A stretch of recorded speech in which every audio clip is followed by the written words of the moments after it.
he does, and where the Middlesex have said, look, you need to get out there and let rip a bit more, show this pace. As he comes in now, bowls, and that one's onto the hip, and it's works for a single out to deep mid-wicket, and one more to the total. Essex are 116 for 4, Wesley's on 30. What it may be is actually that just I'm a little bit closer to him.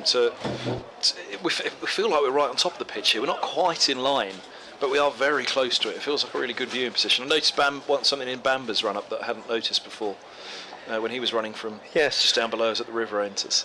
Here's Anderson in, bowls, and that one, his leg side and away. Long leg. Was never going to have a chance really to get around to that. 4-run signal, nice little glance by Harmer. He's on to 7. Yes, I always think that this ground might not quite have the glamour and history of Lord's, although some might say that's debatable. But we can't complain about the position of our press boxes in. It's I can't think of any really around the country where they're better, where it's better. We really do. Well, it's a small ground anyway, admittedly, but yeah. Anderson, last ball of the over, he bowls, and it's all run just fine, a backward point on this occasion, having dropped a single in front of Holman previously in this over. This time they have a single backward of him. It's Harmer on this occasion. He moves to 8, he keeps the strike. Wesley's 30. Essex are 121 for 4 after 20 overs, and 25 overs comes up and you say, right, well, that's half the overs done. They double the score from here, then Essex will be there or thereabouts on for 300, but it's that wickets column that's the problem. You have to be wary of it. And this ground does have some history, not least the fact that Essex probably wouldn't have it and possibly wouldn't even exist but for an interest-free loan from Warwickshire in the 1950s that... from Warwickshire? Yeah. Goodness me. Allowed them to purchase the lease, or purchase the freehold, I think. That's outside the off stump, allowed to go through. Warwickshire supporters were had a lot of money floating around in that time because they had a very successful football pool that they ran. And and they lent Essex the money interest free. That's short of a length. Played down to backward point. So in a way it could be argued that Essex owe their very existence to the good folk of the Midlands, as Holman moves in again and bowls, and that's just pushed out on the onside. No addition to the score of 121 for 4. Right now the emails in chronological order. We've already had the one inquiring about Jamal Richards, and that's just played defensively out on the onside. No addition to the score. Nick emails, come to that at the end of the over. There's not really a time, as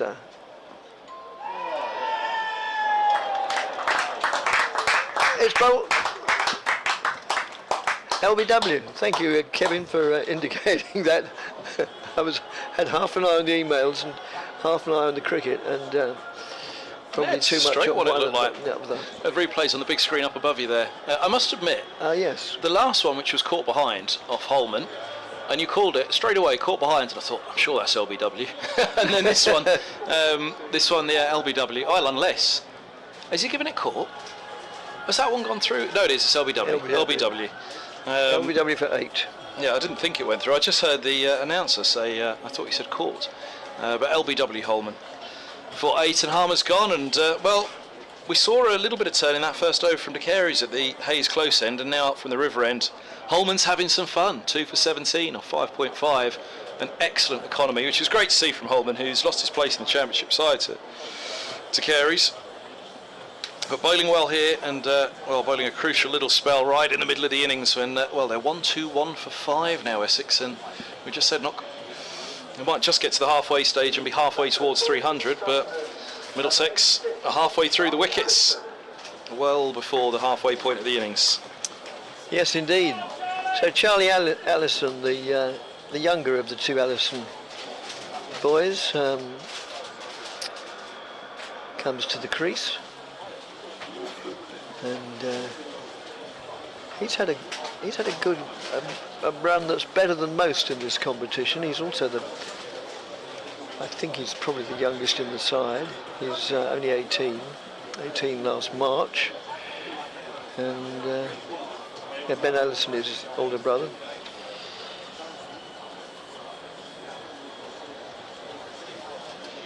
So, Allison, former Colchester player, learned his game at Colchester Cricket Club. Colchester and East Essex to give them their full handle. And a slight adjustment to the score, to the field. Strengthens the offside, apparently.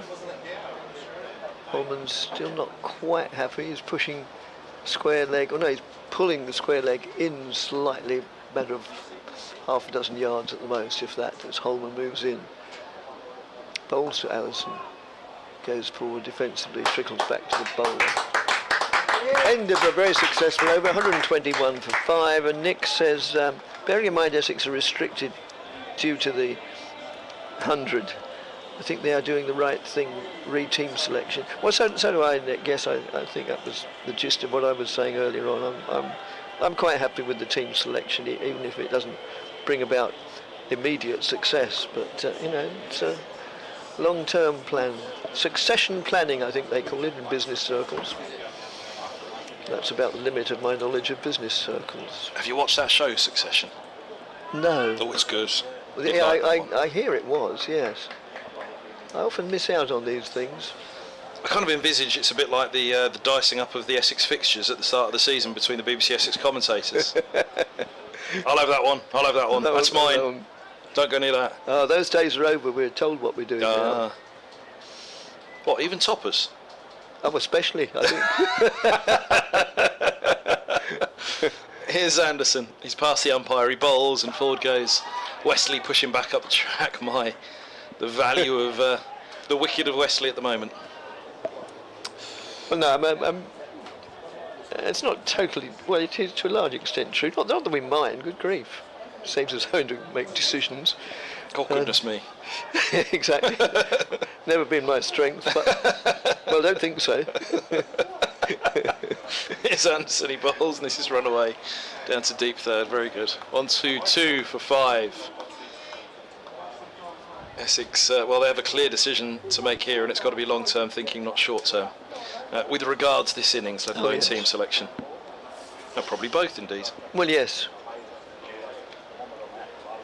Certainly that's the case for Middlesex at the moment. Financial difficulties really for the county, not able to bring in the overseas this year for the Blast. Peter Milan isn't overseas for all comps all season long, but for the Blast, no T20 specialists brought in. One overseas all season in the Championship as Anderson in bowls, and it's a fraction short of a length up on his toes. Anderson punches a single out to deep points, where Higgins doing the fielding. Thanks, Chris Fury Mail. He points out that neither Firozi Kushi nor Shane Snater is available due to injury. Oh, well, thank you for that.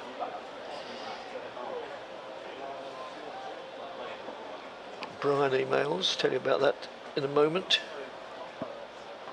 Anderson full, straight, clipped, single out to deep square. Wesley's on to 32. 1, 2, 3, 4, 5. Becomes 1, 2, 4 for 5. Talking about Das, he says he was very impressed with his superb century against Ireland, but he really needs to remove the lofted slog from his repertoire. Yeah, I think we'd endorse that. I'll come back to the rest in a minute.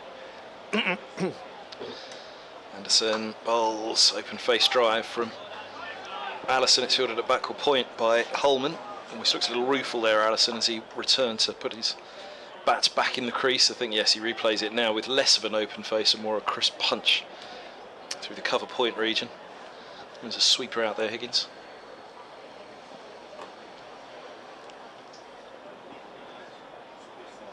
Yep, Brian is clearly a great fan of Robin Das and thinks he should be using more in an accumulating role. Ball back to Anderson, just full of a length, forward defence from Allison, and no run. Another product of the Wanstead Cricket Club, I'm pretty sure, who by their high standards are having a pretty lean time this year, Wanstead.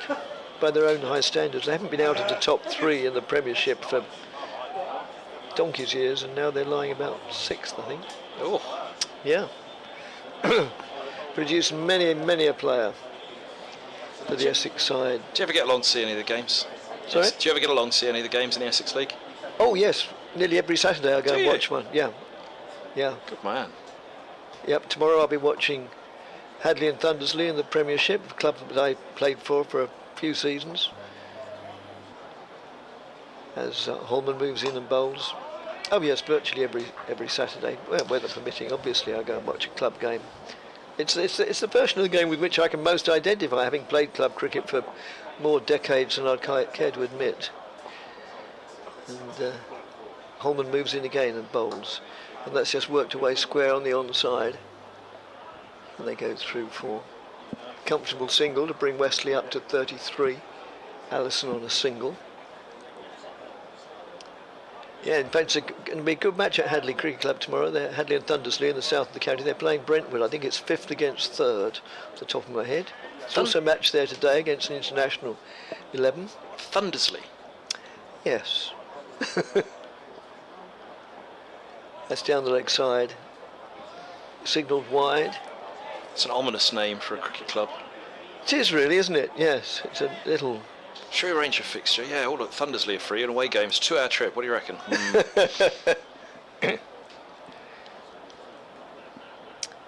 That's just played out to mid-off, long off rather, for a single.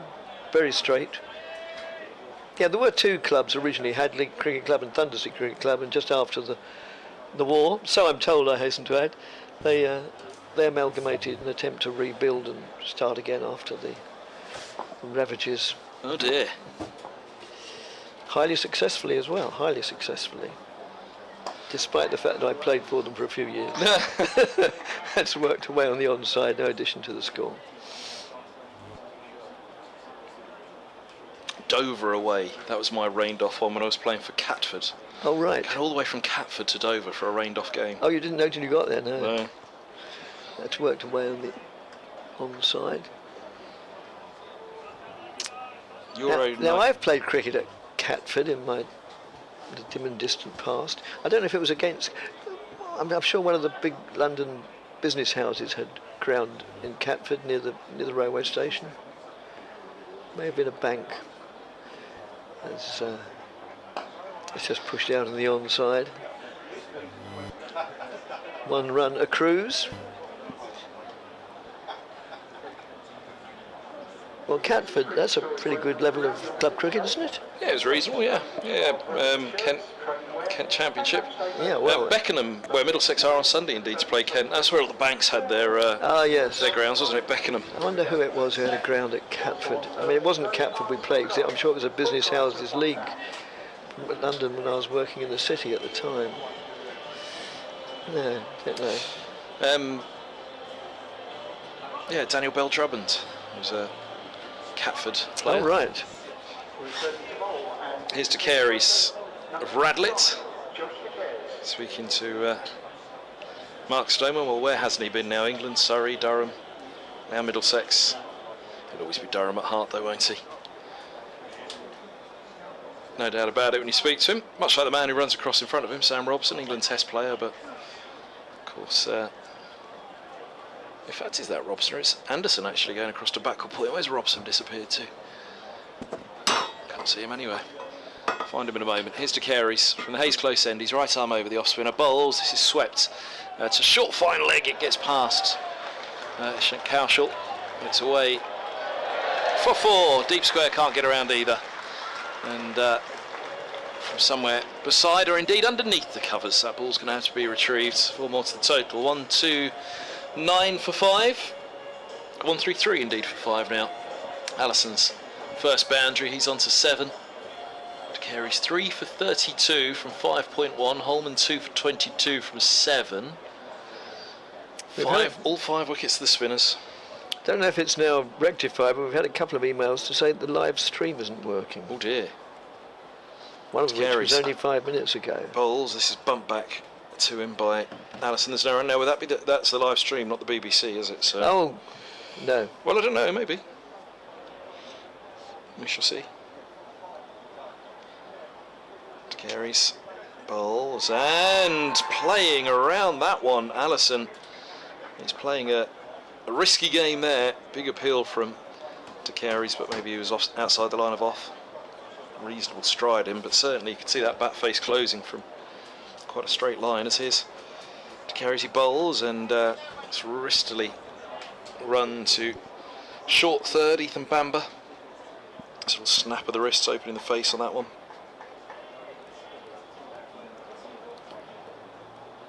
De Carey's again. Bowls and forward goes Allison, driving it back to De Carey's. Let's have a look, see if what do we call it now? It's not Twitter anymore, is it? X. See if X is lighting up for us. Oh, right. De Carey's bowls, and this ball's played off the back foot but low off the bat. It's felt down to long on, and a single more to the total. No, I can't see anything on mine putting a problem with the BBC one anyway, but I'm sure if it's a stream one they'll be onto it quickly. No, it's okay on the BBC, so I've just been assured. We have a very ardent listener in the south of the county who acts as quality control. Oh. She's also known as my wife. I was just about to inquire, well, how on earth are you still on air then, Dick? That's why. Send him to the cricket. Probably gardening at the same time. Brilliant. Or taking the dog for a walk. As long as you're not just sitting down doing nothing but listening to cricket. So Holman to continue a longish spell. This will be his 8th over. They've all been on the trot. Well, I was going to say it was a longish spell for De Carey's being off, bearing in mind the spinners have got all 5 of the wickets. Well, yes. So Holman moves in again and bowls. And that's just worked away backwards of square. It's running away towards the sycamore tree, but will not quite get there as it's hauled in maybe 10 yards short of the boundary. A bit difficult to tell from here, but anyway, they go through for a comfortable 2 runs. Allison moves into double figures. He's on 10. Running away towards the sycamore tree. That could be the title of Paul Newton's autobiography, couldn't it? Yes. And that's just worked away to the mid-on region. He was last seen.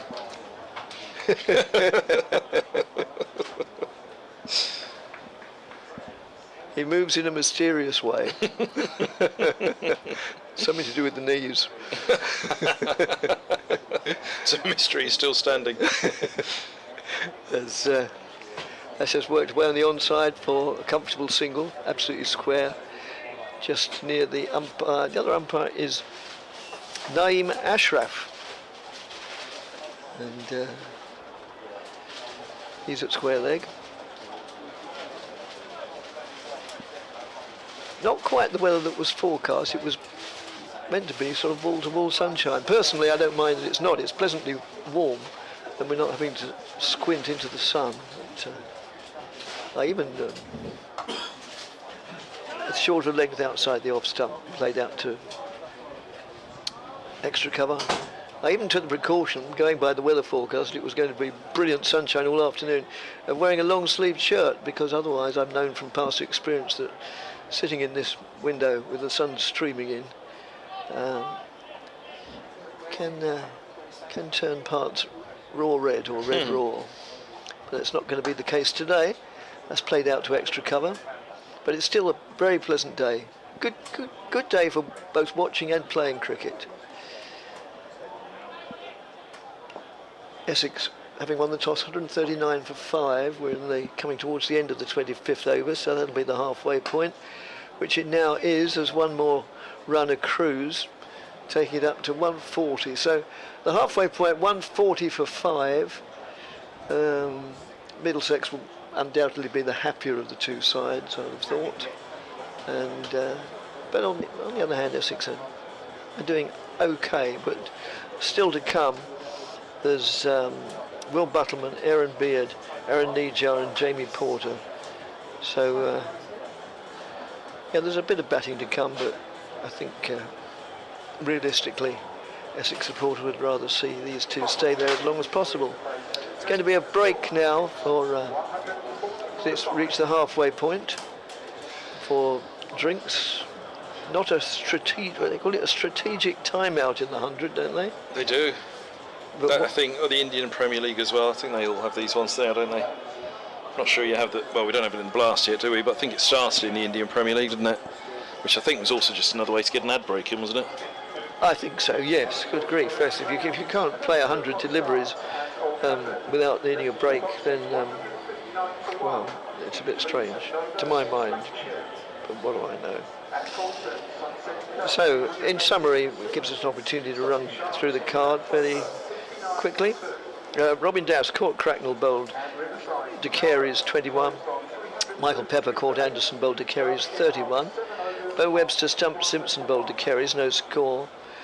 Luke Benkenstein caught by Simpson off the bowling of Luke Holman for 29, and it was also Luke Holman that trapped Simon Harmer, LBW, for 8. The wickets going at 43, 56, 56, 111 and 121, which has now moved on to 140 for 5, and the break is almost over, and they get on with things nowadays a bit more than they did at one stage. I think that's still a remnant of when we were playing under partial COVID conditions. We had to keep on having these breaks, quite understandably in those days, to, I don't know what they call them, sanitation breaks or something, and I think remnants of that have sort of lingered on into the game. But I was reading somewhere this morning on the paper that the powers that be are anxious to speed the game up, and all power to their elbow.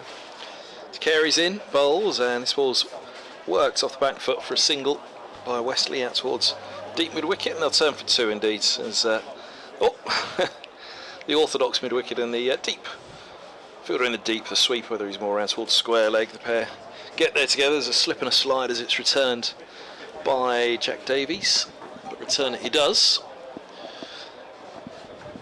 142 for 5. Is it that time already? Yes, at the end of this over I will be... So it's been nigh on 5 years, and there goes our 30 minutes. Well, yes. It's Carey's bowls, and this is wristily worked to mid-wicket by Wesley, no run. So De Carey's is going at 3.5. Sorry, he's going at 5.5. Holman's going at 3.5 as De Carey's bowls again. This is driven back to him, another dot ball. Third ball of the over, only 2 runs off the first ball of the over.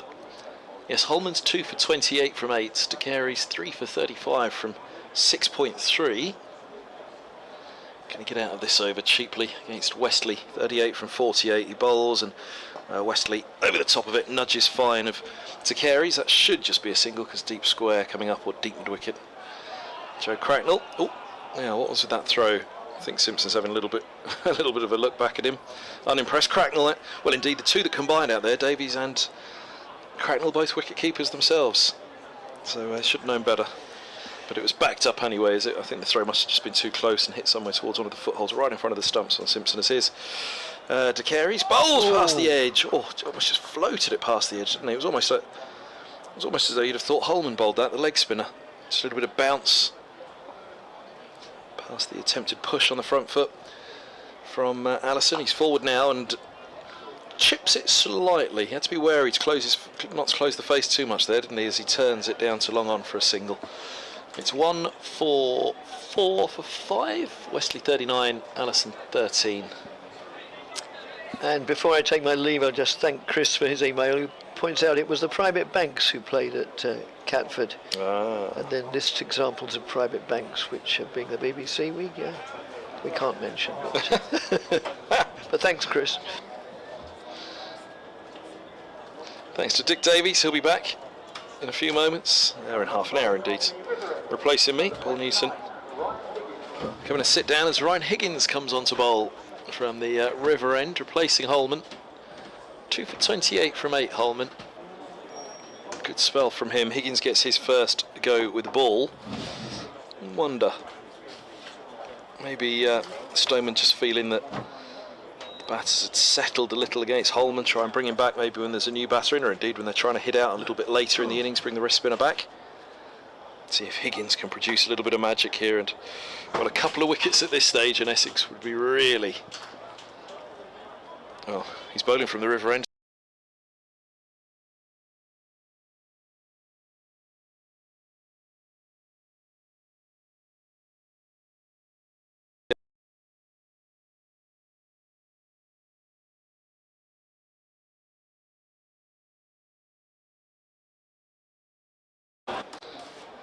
And the ford, where does the ford come from in it? Chelmsford. Just means, I suppose, the crossing of the Chelmer. Well, there's a bridge there, Romans and all that. Here's Higgins, he's right arm over, he bowls, and this is punched beautifully out to deep cover for a single. 145 for 5. We were working out, I think it was, I'm pretty sure it was, myself and Andrew Radd doing a commentary, Northampton and Southampton. And indeed, I live in Hampton, which is pretty much, very nearly as the crow flies, halfway between Northampton and Southampton. Yes, a sort of mediator between the two. Well, if ever there's any trouble between Kevin James and Andrew Radd, just give us a call. Here's Higgins bowls. This is punched off the back foot out to deep extra cover. The sweeper comes around from once more a cover point out there, Davies, and they have 2 more. But there's no association whatsoever between any of them, so we broke each of the words down. The well, Hamptons and you've just survived half an hour with Dick Davis, and that, as I can testify, takes some doing. But Andrew Radd is a veritable scholar on cricket. He comes out, I was listening to him the other day, has an amazing set of stats to his fingertips. Here's Higgins bowls, and this is punched off the back foot down to long on for a single. 148 for 5. In fact, I remember which game it was the other day. The Northamptonshire had a guy got 244 in the 50 over game, 6th highest score made in a this day 50 over game. Sure, I think it was, yeah. Higgins straight, just full of a length. Simpson standing up. This is worked out to deep mid wicket. Just nudged really through the onside for a single by Allison. He's on to 15. 149 for 5. We're in the 27th over, so well, again in terms of the total, 300's on, but the wickets column. Yeah, I think Essex are looking for a respectable score rather than necessarily a winning one. Higgins bowls, and this is turned through square leg for a single more as Westley moves to 43 of the depletions for Essex. Has it depleted your bowling reserves or your batting reserves more? Oh, well... No, that was 150, that single, my apologies, 150 for 5. Probably more the batting than the bowling, but the bowling, obviously, they missed Sam Cook badly, and Shade Snater is injured.